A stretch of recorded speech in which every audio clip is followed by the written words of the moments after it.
dikumpulkan di tempat yang baik, dalam kegiatan yang baik, beserta orang-orang yang baik. Baik kan ya?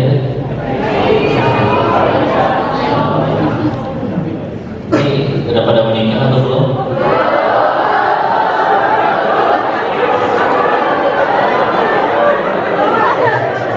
Ada belum? Siapa yang belum? Anak-anak belum?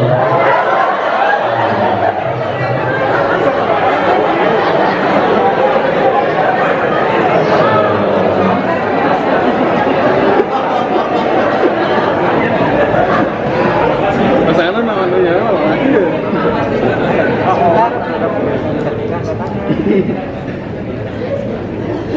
Baik, insya Allah. Semoga Allah mudahkan imam yang soleh ya.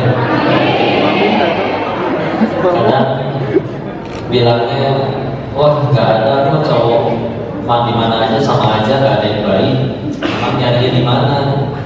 Gak ada di kafe, gak ada di hiburan malam, salah tempat ternyata ya. Ibarat pengen nyari kepiting, nyarinya di kolam ikan, nggak akan ketemu ya. Jadi rumusnya sama seperti kalau pengen jadi kaya. Jangan nunggu kaya baru sedekah, sedekah dulu nanti menjadikan kaya. Ya. Jangan nunggu yang soleh dulu baru jadi soleha, soleha dulu nanti Allah kirimkan yang soleh. Semangat. Jadi pranikah begini. Salam Ustaz salam semoga selalu tercurah kepada junjungan kita baginda Rasulullah Muhammad sallallahu alaihi wasallam beserta para keluarganya, sahabatnya, dan semoga Allah sanggupkan kita untuk bisa istiqomah mengikuti sunnah-sunnah beliau sampai akhir hayat kita insyaallah. Amin amin ya rabbal alamin. Alhamdulillah, terima kasih wabil khusus ke PT Infomedia ya yang menjadi wasilah diadakannya kajian ini, terutama BDI-nya. Semoga Allah balas dengan kebaikan yang jauh lebih besar, dan bagi semua yang sudah hadir, semoga Allah limpahkan rahmatnya jika bisa kumpul nanti di surganya Allah semuanya. Baik, perlu kenalan dulu. Kenal maka kata? Kenal. Dulu diajar Pak. Pantesan masih jomblo. Insyaallah. Tenang ya, jomblo ini bisa milihlah. Ya namanya Denis, dipanggilnya kok Denis biasanya. Kenapa dipanggil Koko? Cina, ya jangan ragu, jawab saja ya. Dan sinanya hamba Allah, dan alhamdulillahnya syarat masuk surga bukan harus ras tertentu ya. Alhamdulillah. Siapapun selagi dia takwa, bismillah insyaallah aman. Misalnya nggak apa-apa duduk di atas. Ya, insyaallah. Maka semoga udah jadi kajian kita. Insyaallah. Bapak nonton ini. Disusulin. Baik, insyaallah. Ngajinya mesti sukses ya pokoknya. Nah, ngaji yang sukses itu bukan yang setelah pas pertemuan ini langsung hafal semua ayat dan hadis yang dibacakan di dalamnya, tapi adalah yang setelah pas pertemuan ini jadi tambah dekat kepada Allah. Ya. Pulang dari sini, kalau misalkan ada yang sambil jaga di luar atau di sekeliling gedung sambil jualan, qadarullah sepi, terus kedengaran apa yang kita obrolin di dalam, pulang-pulang dia yang tambah takwa, berarti dia yang sukses ngajinya. Ya. Daripada misalkan yang udah berada di majelis ini terus berasa, saya kan kokok mau wae ya. Biasanya jualan handphone. Gimana jualannya? Silakan kakak, boleh cari handphone apa? Boleh, tanya dulu aja. Kau pergi kemana pun selalu gitu ya adanya. Sudah jadi aturan tidak tertulis. Jadi lupakanlah informasi tidak penting ini ya. Kita lanjutkan dulu. Yang penting udah beres ngaji, tambah dekat kepada Allah. Beres dari sini, terus perasaan yang diomongin udah basi, udah tahu semua. Meskipun orang ini dalam majelis ini, maka bisa jadi harus ada yang dibenerin. Ya. Maka kita bahasnya yang membuat kita tambah dekat kepada Allah aja. Semuanya pengen tenang, pengen bahagia. Ada yang pengen menderita, angkat tangan. Ada ya. Tolong dituliskan dulu ya. boleh dibayangin aja, boleh di handphone, tapi kadang-kadang ada yang bawa kertas buat mencatat. Tapi saya ingin bertanya dulu. Tadi kita bicara bahagia, apa sih yang membuat kita bahagia, yang membuat kalian bahagia? Sok maka ditulis, ya, atau dibayangin. 1 menit cukup? Cukup, insya Allah. Boleh bebas. Pengen apa? 7 personil BTS mualaf semua. Terus saking solehnya mereka hafal 31 juz. Offset ya. Dan mereka bersedia menjadi suami ke-1 sampai suami ke-7 kalian. Namanya geng ngayal ya, silakan. Pengen punya showroom mobil, pengen punya rumah, pengen punya apa aja, maka silakan, insya Allah. Ya, so sambil dibayangin, dibikin insya Allah. Udah kebayang? Minimal 3 aja, ya. Baik, kalau sudah, bro, ini ada si bapak. Punten kantor itu iklan. Handphone saya itu kan. Handphone Bener. istrinya mau Jemput aja. tapi nggak mau Oh iya. Ya sudah selesai dibayangkan. Saya tanya, jawab dengan jujur ya. Siapa yang di antara yang dituliskan di situ atau yang dibayangkan tersebut, siapa yang di dalamnya menuliskan surganya Allah angkat tangan? Aku itu jari nih, cuma 3. Yang lain nggak pengen surga atau kemana itu? Pengen ya, tapi belum tertulis ya. Berarti belum jadi prioritas nomor 1. Insya Allah. Maka bismillah. Ini punten ya, tadi survei sederhana, tapi tolong dijawab dengan jujur. Kalau misal Allahnya bertanya kepada kita, semua yang kamu tulis di situ, semuanya tidak akan Allah kabulkan, pokoknya dijamin saksara seumur hidup. Tapi Allah cuma janji 1 aja, akan diberikan tempat terbaik di surganya Allah. Mau? Rela saksara? Iya, suka gitu. Terus saya tanya, siapa yang pengen ke surga? Siap ke surganya sekarang? Ya.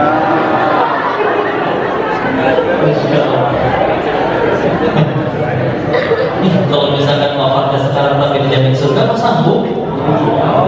Sudah jawab umum berarti hati-hati ya, jangan sampai terlalu cinta sama dunia. Nanti jadi suka bumi, kubut dunia, cinta dunia. Ya Allah.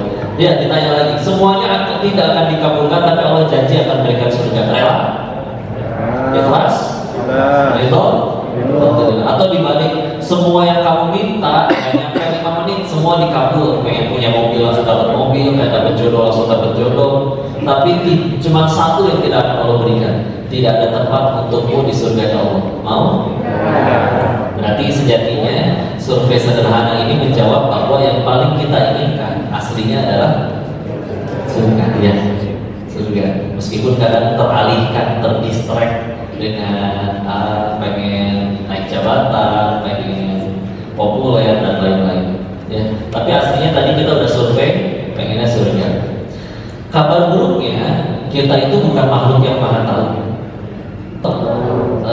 Kita tidak tahu. Maka kadang pemberitaan itu diawali ketika kita tidak tahu, bukan makhluk yang maha tahu, lalu yang maha tahu menetapkan ketentuannya pada kita yang tidak tahu. Terus kita so tahu. Nah itu dia. Ya Allah, saya kan doanya begini, kenapa gak dikabul? 1, kata siapa yang kita pengen itu paling baik buat kita. Ingat anak-anak kecil sukanya makan permainan coklat, terus saking gigi diambil gak coklatnya sama ibunya? Diambil. Si ade tapi berkata, jahat si mama, beli gelas emas, beli gelas emas aja bisa. Coklat gak dikasih, jahat si mama. Ditanya si ibunya, ibu ngambil coklat si anak karena benci atau karena sayang? Sayang. Sama. Jadi kalau ada doa kita yang lagi gak dikabul, berarti bisa jadi itu pertolongan. Ya. Nah itu kita tidak tahu pada diri sendiri. Kabar baiknya, kita itu meskipun tidak maha tahu, tapi kita sedang diurus oleh Zat yang maha tahu. Kalau ditanya siapa yang paling kenal sama diri kita, jawabannya jelas. Dan kita juga diurus oleh yang paling sayang kepada diri kita. Ya. Allah itu lebih sayang kepada kita daripada orang tua kita sayang ke kita, daripada kita sayang ke diri masing-masing. Ya. Aku yakin. Maka seharusnya menjadi tenanglah kehidupan orang beriman karena menyadari dirinya sedang diurus oleh yang Maha Tahu dan Maha Baik. Kita naik pesawat ini bisa tenang ya, sambil baca majalah, baca buku, lihat-lihat handphone, tenang ya. Kenapa bisa tenang? Kan cenah, nah ilmu cenah ini ilmu cenah pilotnya profesional, jadi kudu pakai P ya, profesional ya. Nama pilotnya siapa emang? Gak tahu, yang penting cenah profesional, makanya saya tenang. Kenal juga enggak ya, gak tahu dia pas pendidikan pilotnya rajin belajar atau enggak, tahu rajin latihan atau enggak, tahu.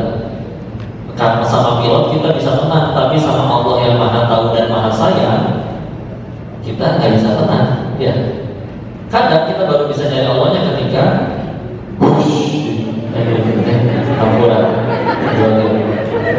pas kaget kita ngomong apa? Astagfirullah. Oh berarti soleh kene sih. Karena ada ibu-ibu di luar sana kalau kaget teriaknya sesuatu yang tidak layak disebutnya. Kadang ada yang penting cuma ayam mesti penting. Kadang ada sesuatu yang tidak layak disebut. Kalau seorang ibu-ibu kaget ya. Nah kita sama, masa iya harus digoncang dulu pesawatnya baru kita ingat Allah? Masa iya hidup kita kudu disintren dulu, dijewer dulu, dikasih teguran dulu baru kita ingat Allah? Kan ya. Itu kita nggak mau. Makanya ketika kita menjalani hidup ini, tahu-tahu ada keinginan yang belum dikabul, ada harapan yang belum terjadi, tenang aja ya. Karena kabar baiknya Allah lah yang Allah tahu banget siapa kita, dan tadi kita udah sepakat akhirnya kita sadar yang paling kita pengen surga. Maka Allah juga tahu ini hamba ini pasti pengennya ke surga dan merelakan apapun yang masuk dia ke surga. Dan Allah adalah yang akan paling melakukan berbagai macam cara. Yang penting ini hamba ke surga. Contoh ya, ini ngambilnya dari Al-Quran, surat ke-18. Surat apa? Al-Kahfi ada berapa ya? 110. Juz berapa? 10 ya. Udah gitu, di dalamnya ada kisah Nabi Musa alaihissalam bertemu dengan gurunya. Nabi siapa namanya? Khidir alaihissalam. Di ayat ke-60 sampai ayat ke-82 di surat Al-Kahfi. Lalu di kisah itu kan diceritakan kan Nabi Musa ikut sama Nabi Khidir, dikomplain tentang 3 hal. 1, tentang perahu yang mau dipakai malah dibolongin jadi bocor. 2, ada anak kecil lewat dibunuh. Terus 3, mereka minta dijamu suatu kota tapi gak ada satupun yang mau menjamu. Tapi Nabi Khidir malah ngajakin Nabi Musa untuk membangun rumah anak yatim yang udah meroboh ya. Kita fokusnya ke yang nomor 2 ya. Di yang nomor 2 itu ada anak kecil terbunuh oleh Nabi Khidir. Kan ditanyakan oleh Nabi Musa, nah, enggak juga, dia bukan orang Sunda ya. Tapi ini memisahkan ke bahasa kita ya. Kenapa kamu lakukan ini? Di akhir perjalanan kan baru dikasih tahu bahwa rahasianya adalah ini anak, kata Nabi Khidir, ini anak nanti dia besar akan murtad dan akan mengajak sekeluarganya murtad. Maka ada pilihan di situ skenario. Yang pertama, oke, anggaplah si anak hidup tanpa ada masalah dengan si ibu, jadi orang gede, orang hebat, orang sukses, banyak duit dan selalu akur dengan si ibu. Masalahnya satu, nanti setelah besar dia murtad dan mengajak sekeluarganya murtad, bakal masuk surga? Ya. Padahal akur tuh ada banyak di dunia. Setiap hari ibunya dikasih uang, dikasih apapun yang diinginkan dikasih. Ya. Yang kedua, skenario kedua, si anak wafat belum akil balik, masih anak kecil, tanpa punya dosa, ke surga? Iya, karena belum punya dosa. Ibunya, meskipun dari hari si anak wafat sampai si ibunya wafat, misalkan selisih 40 tahun gitu ya, dan setiap malam si ibu menangisi kepergian si anak, karena tidak Allah kasih tahu ada skenario apa di balik itu semua. Pokoknya setiap tahajud nangis, ya Allah anak saya, ya Allah meninggal dibunuh orang, tanpa dikasih tahu alasannya apa, menangisi. Dan ketika wafat, wafat dalam keadaan masih beribadah, masih beriman kepada Allah. Ujung-ujungnya ke surga. Surga, karena masih punya iman, ya.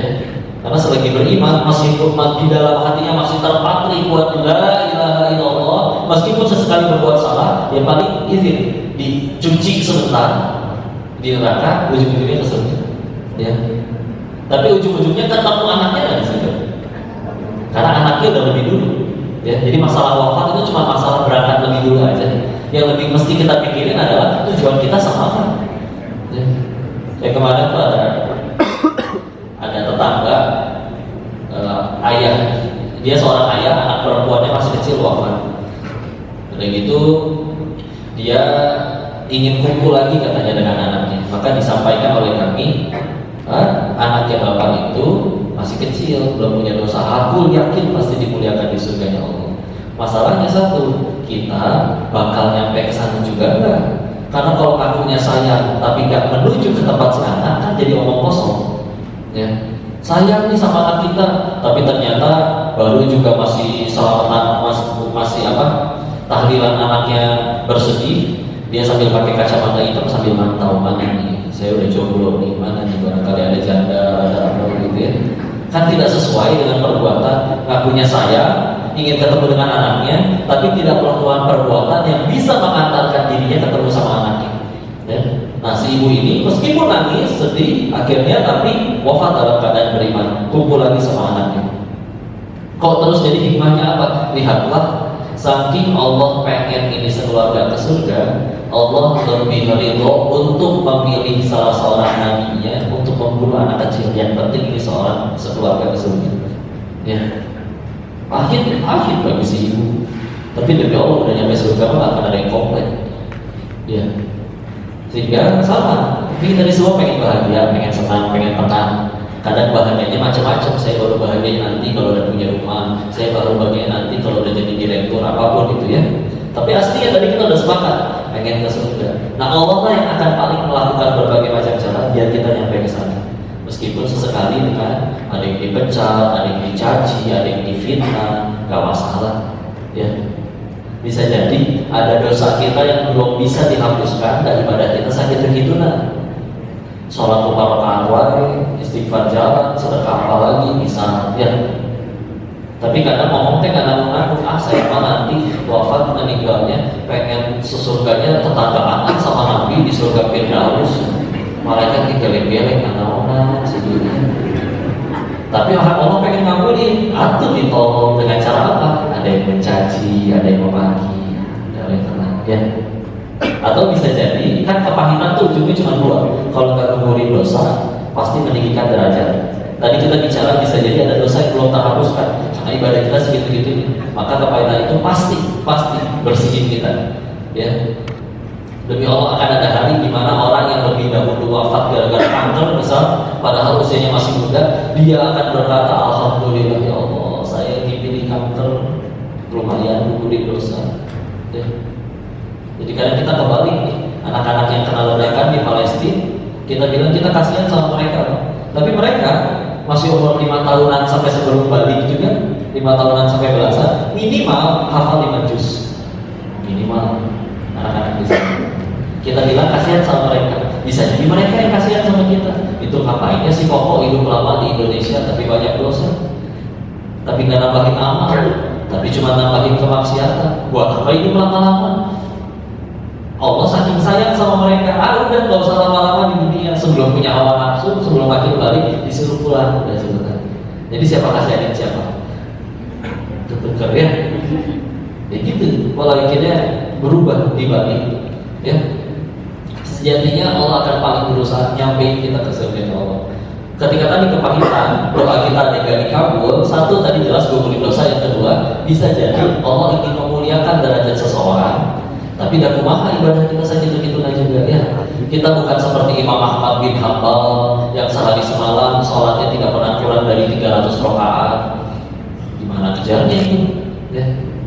Tapi Allah pengen muliain, gimana caranya? Ada yang mencaci, ada yang memaki, ya. Oh, tapi kan sakit hati dicaci, kenapa sakit hati? Kan surga kita bukan di mulut dia. Kalau kita pengen jujur juga dikatakan, Dennis, monyong kamu, Apa mulut saya langsung maju? Enggak, biasa aja. Satu dunia mencaci maki sampai jadi, sampai bagusan, nah gini ya. Sama ketika dipuji juga ya. Sama aja ketika dicaci, dipuji sama aja. Dicaci, monyong, kitanya gak langsung maju bibirnya. Malah yang nyebut kata monyong yang harus majuin bibir. Coba gimana nyebut monyong tanpa majuin bibir? Susah ya. Sama lah dipuji. Hati-hati dengan pujian kadang. Ih, teteh kelihatan awet muda, usianya berapa sih? Masa sih udah 32, aslinya ini 32. Oh, orang kelihatan kayak 31,5 loh. Lumayan ya, saya tahu. Bapak habis cukur kumis, kelihatan lebih muda 4 menit. Lumayan ya. Ya, sebagaimana habis gelap terbitlah terang, habis memuji terbitlah minjemuan. Muji, hari ini kok soal akrab banget ya. Tadi ini akhirnya ada bisikan, bro, ada kopi dulu kan bro. Itulah ya. Ini nggak apa-apa, tenang aja. Dicaci, dipuji, sama bunyi ember jatuh, nggak sama kan sebetulnya. Apalah artinya kita dipuji satu dunia, Allah benci, cilaka kan? Ya. Apalah artinya satu dunia membenci, Allah sayang, selamat.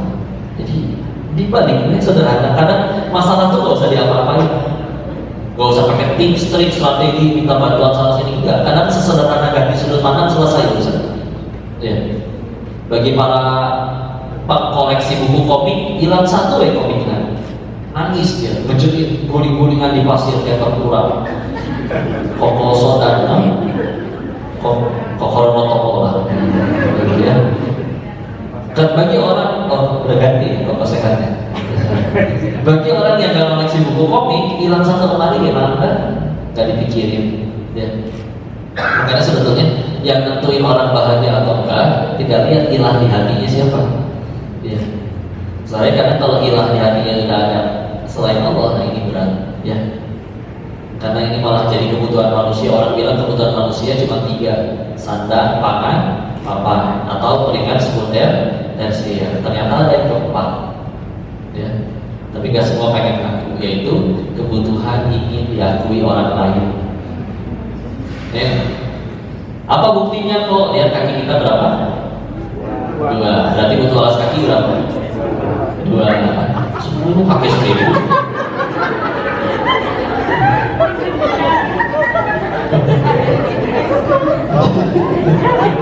Fokus sebenarnya. Kaki kita berapa? Berarti butuh alas kaki berapa? 2. Tapi kenapa ada yang punya 50 pasang? Koleksi ya.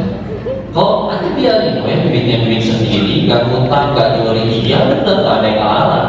Tapi kalau dari awal belinya untuk diakui-akuin orang, nah ini masalah, nanti sakit hati ya. Insya Allah. Apalagi nanti kalau sudah terlalu dicintai bendanya jadi berubah fungsi. Pakai sepatu anyar kene warna bodas wangi, kadang merasa sempit sepatunya gara-gara saking barunya. Plastik yang biasa buat ngeganjalnya belum dikeluarkan. Ke masjid pakai sepatu itu, coba kira-kira sholatnya paling depan atau paling belakang? Belakang ya, sengaja jadi kalau pas ruku ya pulang hujan becek tanah ya, sepatu bodas coba jujur dipakai kotor-kotoran atau dimasukin jalan ya. Sepatu yang fungsinya mencegah kita dari kacuka mendingan kene kacuka daripada sepatunya kotor. Aneh tidak? Ya. Kemarin teh, oh iya sama yang sama lebih aneh lagi. Apa fungsinya jam tangan? Apa fungsinya jam teh? Lihat jam, lihat waktu ya. Maka jam tangan yang harganya 50.000 mungkin bisa ya, yang dia asli pinggir jalan, meskipun gambarnya Dora ya, apa-apa ya. Tapi ada yang beli jam tangan 5 miliar, saya tuh Indonesia ya, Insya Allah. Enggak, kalau kita beli mobil mahal sama mobil murah, biasanya mobil mahal tuh larinya lebih kencang daripada yang murah. Jam tangan coba sok. Memang yang mahal dia lebih cepat muternya daripada yang lain. Pak, jam tangan Bapak itu 5 miliar, kelebihannya apa Pak? Oh ini satu jamnya setara 5 menit kok. Itu rusak, ngapain dipakai? Ini saking cepatnya dia bisa jadi kipas angin kan? Insya Allah. Biasa kalau nggak pakai jam tangan duduk kikir, coba pakai jam mewah kan? Ya. Udah beres sering nge-gym, fitness, badan mulai bagus ya. Kenapa jadi suka pakai baju ketat? Betul ya. Jawab. Kalau bisa melihat kaki sendiri, kepala apa? Dan yang paling senang ketika ada yang nanya toilet di mana? WC di mana?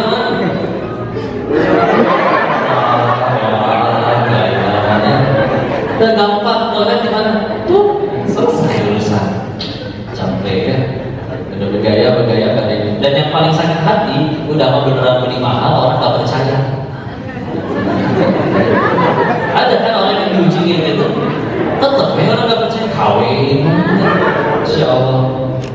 Kau udah mau pakai, sampai dulu izin cerita waktu asing jadi bandar judi di Thailand, itu lingkungan memang kan melihat dari penampilannya. Jadi ada teman yang memang diujinya orang gak percaya dia pakai barang mahal. Maka untuk menanggulangi orang-orang menghina jam tangannya, itu stop pembelian jam tangannya di bawah. Orang mengganti celana dompetnya ngikutin, mas stop gitu. Tapi karena udah dihina, udah ditunjukin, tuh lihat bro, tinggal harganya segitu mahal. Oh, bonnya siapa itu kamu bawa? Itu percaya, lihat ya. Bukan nggak boleh ya. Tapi sesuai kebutuhan. Pengen naik gunung udah gak mungkin pakai Starbucks kayaknya ipis. Pasti kudu beli yang kuat gitu kan, dan pasti harganya lebih mahal. Kan apa silakan. Tapi kalau kita apa-apa ngelakuin hanya untuk dipuji makhluk, rentan untuk menderita. Ya, rentan menderita. Berbuat rajin di kantor kalau tujuannya supaya ada ditaksir, apalagi ternyata yang punya perusahaannya itu calon mertua atau di totalitas gitu ya. Gak pernah nuha jadi nuha misalnya. Insya Allah. Tapi kalau ternyata gak aku gak dipuji benar ya. Dan ketika sudah ngelakuin sesuatu udah mau untuk dipuji orang dan juga gak terima sama ketentuan Allah, tambah stres. Teteh pengen ibu-ibu, teteh bapak pengen kelihatan ramping di foto, tahan nafas ya. Terus dicek di foto, kenapa ini wajahnya biru begini? Make upnya aneh juga. Enggak, itu teh ngaruh nahan nafas. Sok jujur deh ya, foto rame-rame. Yang menjadi kriteria teteh menentukan itu foto bagus atau enggak, muka orang lain atau muka sendiri. Meskipun yang lain bagus, teteh belum sorangan gitu. Pengen ulang gak fotonya? Jujur sih. Egois ya teteh. Giliran saya bagus sendiri, yang lain belum. Yang ini yang diupload, gak peduli yang lain jadi jelek juga. Sudah fotonya 10 yang diupload 1. Udah ya, karena bisa terima. Bertambah usia juga jangan takut. Ya, ibu, bapak jangan takut tua ya. Kenapa jangan takut? Udah janji, nggak bisa mundur lagi. Gak bisa berkata si pokok gak tahu. Dulu ibu pakai seragam SMA tuh lucu tau. Tidak percaya. Pengen lebih lucu kan? Ibu pakai lagi ke seragam SMA datang ke kantornya, dijamin pecah itu.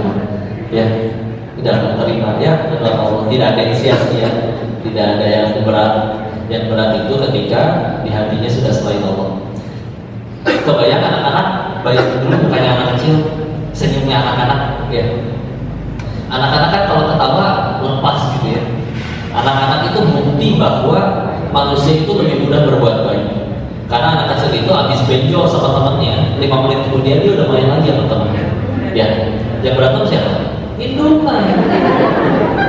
Nah, kamu tuh habis benjol sama dia, kenapa main lagi? Bagi si anak sederhana, ini udah gak sakit, dia punya mainannya aku suka. Udah, lepaskan. Makanya lihat senyum anak kecil tuh ya. Ya Allah, benar-benar senyum yang gak pernah mikirin tokat di rumah puji-puji. Gak senyum yang gak pernah mikirin cicilan. Coba senyum anak-anak. Kebayang senyum anak-anak? Kemarin teh kajian diundang di SCBD, bukan yang sekitaran Citayam gitu ya, beda. Yang benar pusat gedung tetap bicara ragu gedung jadi situ teh. Orang turun dari mobil mewahnya dengan pakaiannya sih, sepatunya bisa harga motor. Tapi pas dilihatin turun, bukan cenderung kawin, pada stres, bikin apa sih mereka teh? Mobil bagus, baju bagus, kalah sama anak kecil, sejunya lebih lepas. Maka ada saya mikir, termasuk yang bikin saya dulu berhenti dari usaha yang di Thailand. Ya saya mikir, karena sudah nyampe di sana nggak bahagia juga. Kenapa enak itu baru dah? Anak-anak kecil mah coba gampang bahagianya. Sedangkan saya kan nggak langsung lahir segede gini, bapak langsung segede gini pak. Pasti kena orok ya. Nah, berarti kita pernah jadi anak kecil, betul? Berarti kita pernah jadi seperti anak-anak yang bahagianya tanpa batas, betul? Tapi kenapa makin gede makin sulit bahagia? Ya, ternyata kesimpulannya sama. Anak kecil itu di hatinya belum ada apapun yang menjadi pesaing Allah. Kita makin gede sudah mulai ada ilah di hati. Ngerasain, gini ya rasanya punya jabatan teh enak. Gini ya rasanya punya rumah gede teh enak. Gini ya rasanya jadi orang kaya teh enak. Itu menjadi pesaing Allah di hati kita, jadi ilah. Maka bahkan itu kalau sudah jadi ilah, dia menjadi standar kebahagiaan kita. Percuma gaji 20 juta sehari. Gaji 20 juta sehari, saya mati bahagianya kalau udah populer seperti dia. Percuma gaji sebanyak ini, kalau mobilnya saya belum sebagus dia. Kenapa kita jadi di penjara? Dulu kita bisa tuh bahagia tanpa itu semua. Tapi makin gede, kita sama anak kecil, pintaran kita atau anak-anak? Pintaran kita atau anak-anak? Pintaran kita. Uangnya banyakan kita atau anak-anak? Anak kita. Tapi kenapa lebih bahagia mereka? Gara-gara akhirnya kan sudah ada ilah di hati kita selain Allah. Ya, makanya karena Islam itu tidak hanya melepaskan manusia dari perbudakan secara nyata, dulu manusia bisa diperjualbelikan, tapi sekarang manusia juga diperbudak oleh keinginannya sendiri. Dia punya begitu banyak alasan untuk bahagia, tapi dikurung oleh keinginannya, sehingga selalu menemukan alasan untuk mengeluh, menderita. Kemana rasa nikmatnya? Hilang-hilangnya. Ya. Sakit hati nggak sih kalau ada orang baru nyari kitanya pas lagi ada masalah banget? Ya. Pas giliran senang-senang sama teman-teman yang itu ada masalah nyari kita, jiwa-jiwa menggelor. Giliran jiwa, ya, itu menderita ya. Nyadar gak? Karena kita gituin Allah ya. Giliran lagi seru ya, sama teman-teman pada lupa sholat ya, luar biasa. Zuhur 2:30, asar 9:30, maghrib di jamak sekalian sama isya 11:30 tadi sebelum tidur ya. Masya Allah. Subuh sebab ya 7:30 ya. Giliran ada masalah, kenapa kau timpakan ini? Coba. Untungnya Allah mah nggak ada ceritanya tinggalin ya siapa wani kabul buat punya Allah gitu. Mungkin Allah nggak ya. So berapa banyak kebutuhan kita yang kita nggak pernah minta ada dari kabul Allah. Di sini semuanya perlu minjem kan? Nanti perlu. Ada orang di sini yang kalau pengen berdoa dulu Allah beri dia baru dikabul, baru bisa tidur. Tetap ini kabul. Dan diatur oleh Allah simetris, barengan coba sebelah kayaknya nggak ada bawahnya. Jadi kebanyakan kita waktu sekolah kan diajarin ya bahwa ternyata oksigen itu bukan kandungan paling banyak di planet bumi. Dia hanya 20 atau 21%. Yang lebih banyak adalah nitrogen. Nitrogen 79%. Ya. Sisanya baru kandungan gas yang lain 1%. Tapi berarti kan ini lebih banyak kandungan yang lainnya. Kita menghirup udara nih, ada bau ketek batu, bau segala macamnya ikut kehirup. Ya. Sedangkan yang tubuh perlukan adalah oksigen. Gimana caranya si paru-paru nanti yang diambil oksigen doang? Coba. Kabayang ya? Ya. Kita ngirup ada bau masakan orang, bau kendaraan, bau apapun dihirup, itu ada karbon dioksida macam-macam. Bisa hidup, tapi itu bukan dia ngambil oksigen. Ternyata ditanyakan ini ke orang biologi, di dalam darah manusia itu mengandung unsur yang namanya hemoglobin. Hemoglobin itu secara kimia hanya mudah berikatan dengan oksigen. Jadi meskipun kita menghirup itu segala macam masuk ke dalam paru-paru dan menjemput ke paru-paru, yang dijemput yang lebih mudah berikatan secara kimia yang ambil oksigen yang baru, lalu disebarkan ke seluruh tubuh. Pernah kita minta kayak gitu ke Allah? Nggak, itu otomatis atur dan bahkan kadang sambil maksimal tetap aja. Bahkan ada orang soleh terdahulu ketika ditanya siapa Allah bagimu, beliau menjawab, Allah adalah yang tetap memasukkan udara ke dalam ruanganku meskipun aku sedang bermaksiat di dalamnya. Dan kadang kita bisa menderita hanya karena satu permintaan dikabul padahal ada 99 yang Allah berikan. Ya. Kebayang kalau anak-anak kita dibeliin kan, segala yang dia mau dibeliin, kayak sepatu dibeliin, kotak pensil baru dibeliin. Ada satu yang dibeliin, minta dibeliin mobil balap misalnya, dan belum umurnya padahal, belum waktunya. Minta mobil balap, oh yang ini mohon maaf gak bisa, mama jahat, gak pernah baik sama aku, sakit hati jadi gitu. Kalau bahasa kitanya mah kalau ke teman yang seumuran, terus kemana aja yang 99 udah kamu minta tetap aku kasih. Gara-gara suatu kebaikan hilang gitu semuanya. Kan hati-hati. Salah satu yang membuat dulu Rasul diperlihatkan kenapa lebih banyak wanita di dalam neraka. Salah satunya kan karena kufur, tidak sanggup menjaga lisannya. Satu kesalahan dia sanggup berkata, punya suami yang gak ada baik-baiknya, haji gitu. Seolah tiap hari itu dicabukin gitu sama suaminya. Ya gak sih kan? Nih, katanya punya teman lah ya. Teman ini minta apa dikabul, minjem duit dikasih, minjem baju dikasih. Ada satu yang gak dikasih terus dia berkata, cuma ya buat teman anak malu sakit hati. Julidnya keluar kan, kemana aja nih 99, tapi pengen diucap takut pahalanya hilang. Ya. Aham dibilang sekalian diucap gak kira-kira? Insya Allah. Nah kadang kita kayak gitu juga. Cuma kabar baiknya, kalau manusia begitu, 1000 kebaikan bisa hilang hanya karena satu kesalahan kita. Allah 1000 kesalahan kita bisa hilang hanya karena satu kebaikan kita yang diterima Allah. Satu aja amalan Allah ridho dengan amalan itu, Allah punya hak melupakan 1000 dosa kita yang lain, dan surganya punya Allah. Ya. Mantan mumpung Ramadan gampang bangun sahur ya, jadi terbiasa bangun sebelum subuh kan, biar ada Ramadan, biar ada sekalian sahur. Ya, jangan sahur doang. Ya, karena ada hadis Nabi Muhammad SAW bersabda maknanya ini dari kitab yang 6 diriwayatkan oleh Imam Rawi, kitab 5 kitab hadis yang rujukan utama Bukhari, Abu Daud, An-Nasai, At-Tirmidzi dan Ibnu Majah. Apa isinya? Artinya adalah barang siapa terjaga di malam hari kebangun, entah karena pengen pipis, entah karena digigit nyamuk, entah karena lapar, terbangun dia, lalu dia duduk lalu dia berdoa, La ilaha illallah wahdahu la syarika lah, lahul mulku wa lahul hamdu wa huwa ala kulli syai'in qadir. Lanjutkan dengan alhamdulillah dulu. Alhamdulillah wa subhanallah wa la ilaha illallah wallahu akbar wa la haula wa la quwwata illa billah. Ditutup dengan Allahumma gfirli. Kalau baca itu ntar diapain?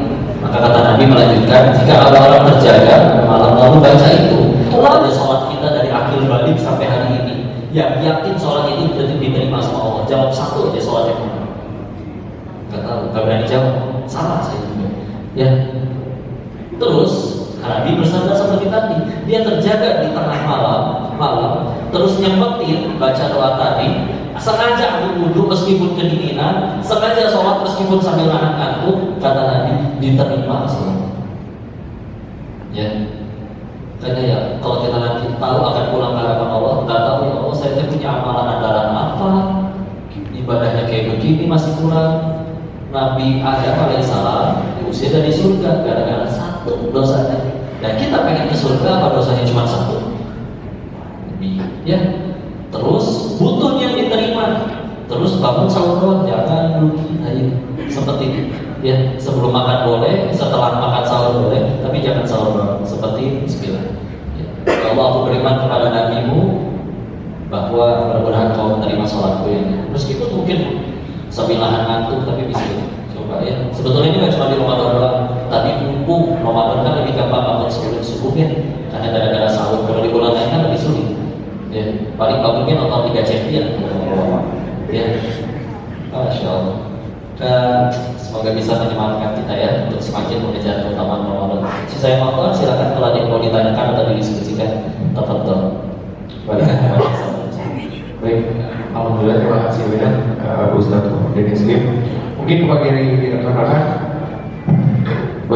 yang ada yang bertanya, 2 orang, satu dari Ibu dan satu dari Ahmad karena tidak terbatas oleh waktu. Boleh ingin bertanya? Acungkan tangan.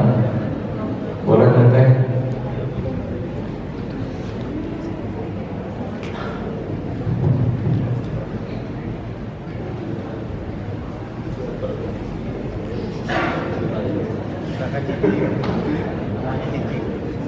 Assalamualaikum warahmatullahi wabarakatuh. Waalaikumsalam warahmatullahi wabarakatuh. Senang banget bisa ketemu langsung ya, melihat langsung sama dari asli.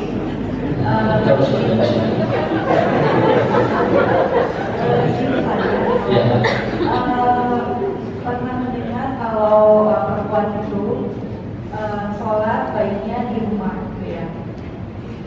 Sedangkan kita juga tahu bahwa sholat itu banyak pahalanya atau derajatnya itu jika dilakukan secara berjamaah.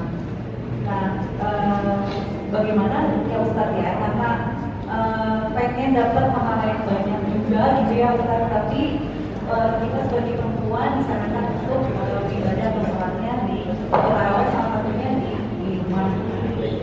Ini juga aja bahwa terima kasih. Bismillah. Assalamualaikum.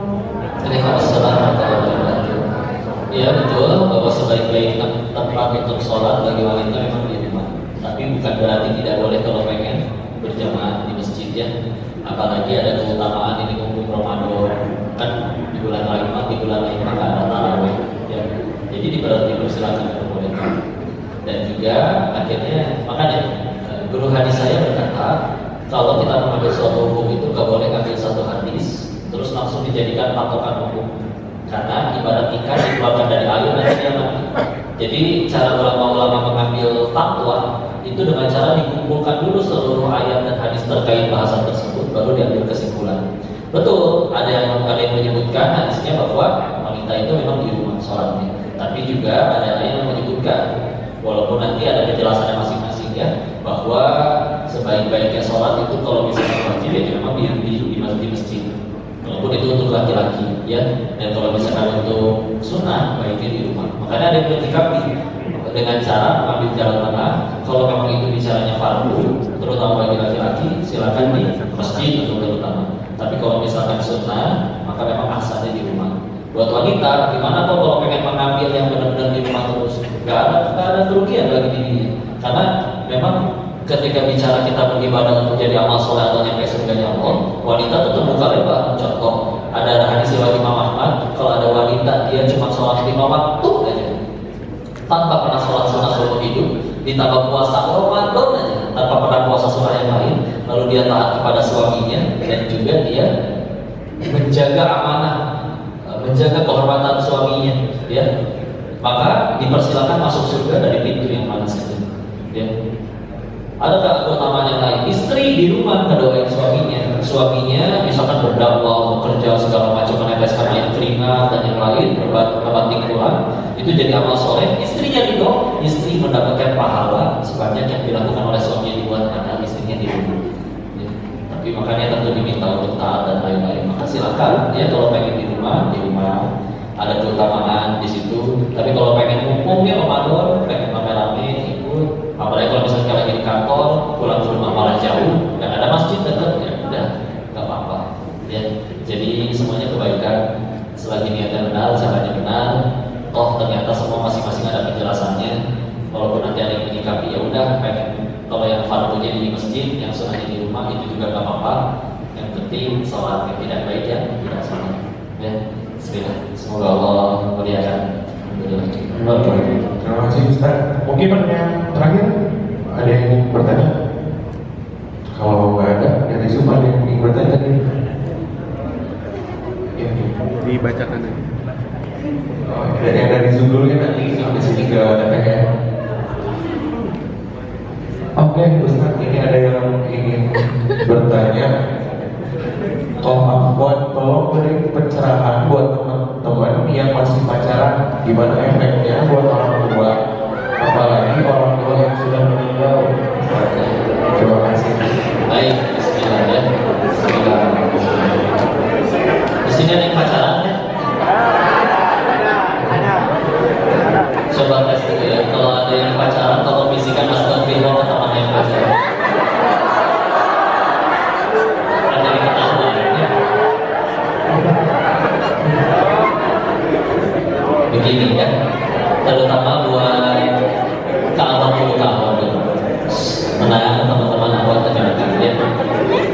Benar ini pengen berwasiat. Kalau saya nggak nyampe umurnya, kalau ini pertemuan terakhir kita, karena nggak tahu mungkin 5 menit lagi si Koko udah nggak ada. Kalau ini dijadikan wasiat ya. Kalian wanita amat sangat dimuliakan sama Allah. Ya. Sampai di dalam Al-Quran adanya surat perempuan An-Nisa, nggak ada surat Al-Rijal ya. Beneran.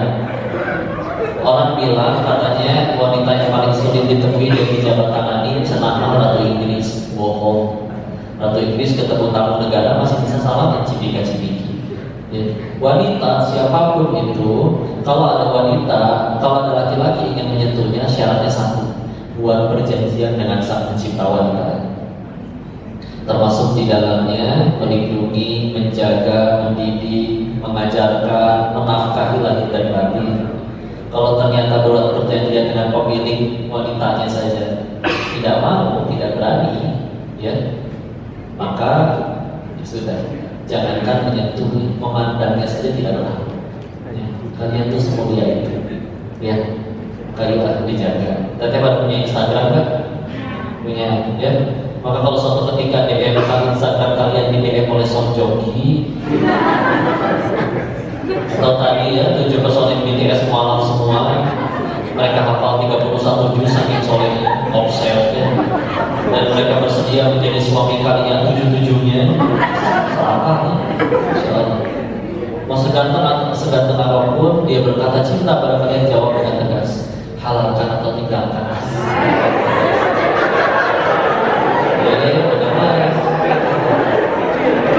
Enggak, beneran gini, beneran. Lanjut lagi. Kalau ada manusia cinta kepada manusia lainnya, dia pasti ingin selamanya dengan yang dicintai itu. Nah, di dunia nggak bisa selamanya, kita akan ketemu jalan, ketemu wafat, ya pasti berpisah. Allah telah menciptakan tempat untuk bahagia selamanya, yaitu di surga, ya. Terus kalau ada yang ngakunya saya, Neng, aku sayang kamu, Neng. Jangan kalau memang saya silakan. Bapak di rumah tiap pada Isya. Sampai jangan lupa bawa martabak. Ya perlu modal. Ngakunya saya, tapi nggak mau ngajak ke surga, ngajaknya ke hotel berduaan. Berarti omong kosong. Ulangi. Ngakunya saya, tapi nggak mau menemui walinya, yang pengen ditemuin anaknya doang dimurusin. Berarti jadi itu sederhana. Yang soleh asli mah nggak akan ngajak pacaran, ya. Kadang ada soleh KW. Punten ya. Nanti ada yang berkata, oh saya mah nggak pacaran, tapi tiap jam 3 dia suka WA gitu, dia bangunin tahajud. Ya.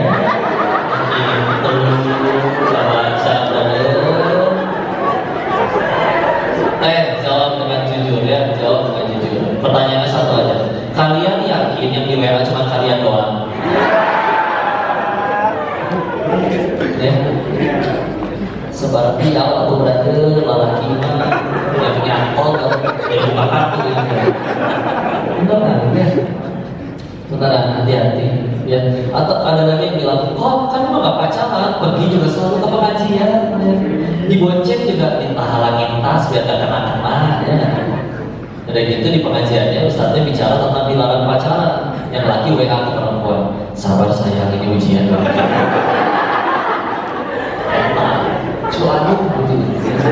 Paling kali ini Haji Baturnya itu yang namanya playboy syariah. Ya, kalian tuh segitu mulia, jangan. Maka doakannya ini lagi bulan Ramadan di masjid lagi ngaji penuh oleh malaikat mendoakan. Mari kita doakan kalau di sini ada yang pacaran, semoga hari ini juga putus.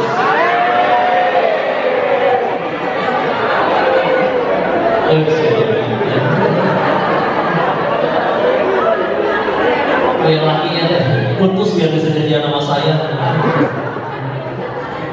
Putusnya dihalalkan, dihalalkan atau tinggalkan. Beneran kan? Gampang kan? Kok kadang ada pertanyaan juga, kok gimana sih caranya pengen tahu dia beneran cinta sama aku atau enggak? Ya saya kan bisa baca hati orang, tapi gampang jawabnya. So kita halalkan aja wanita. Nah, kalau misalnya ternyata halalkan gak beraninya cuma mencolok hukumnya.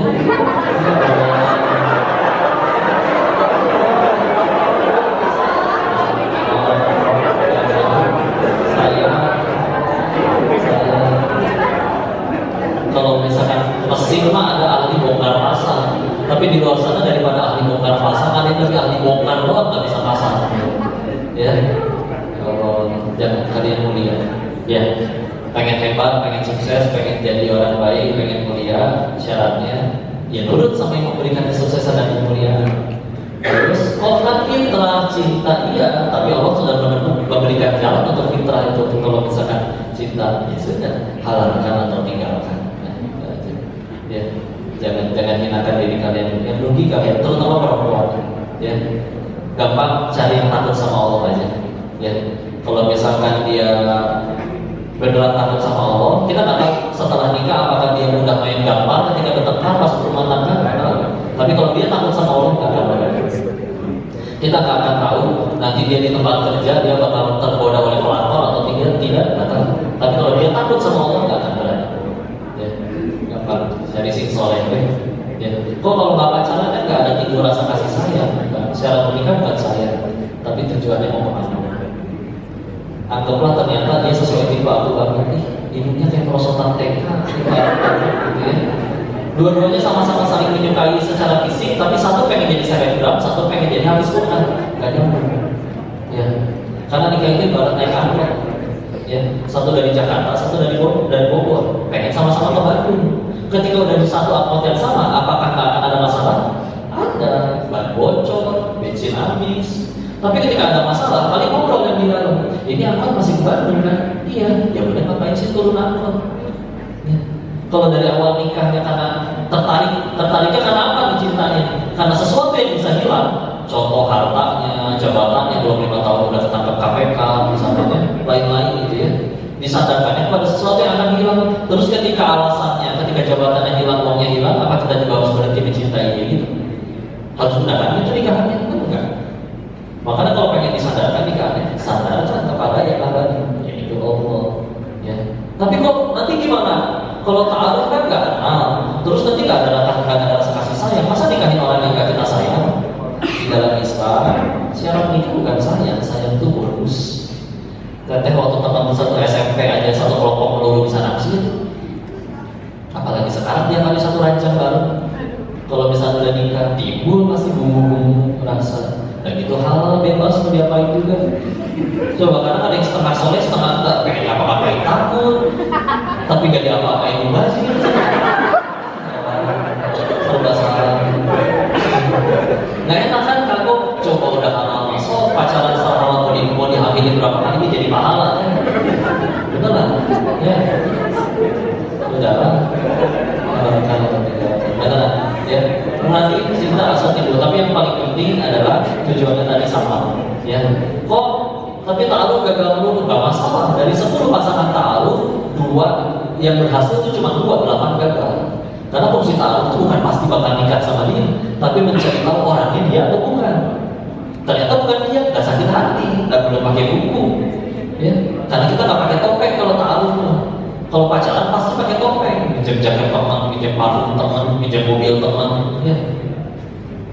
Ternyata, sedangkan kok ada tuh yang berhasil dapat istri gara-gara mobilnya bagus, berarti dia naksir sama mobilnya, udah sederhana. Kita kan cari yang ke surga, pengen bareng-bareng ke surga, bukan pengen bareng-bareng ke showroom mobil. Ya, tenang aja. Halalkan, tinggalkan. Cinta nanti timbul seiring waktu ya. Yang penting Allah suka. Ya, nikah ibadah, terus kita jalanin yang gak mau pakai syariat Allah. Ya, gimana Allah pengen nurunin ketenangan. Ya, sabar. Putusinnya, bilang disuruh kongkol gitu. Ini dia WA atau kesini. Boleh. Oke, terima kasih. Baik, pertanyaan terakhir tadi kita siapa aja? Oh, boleh tadi.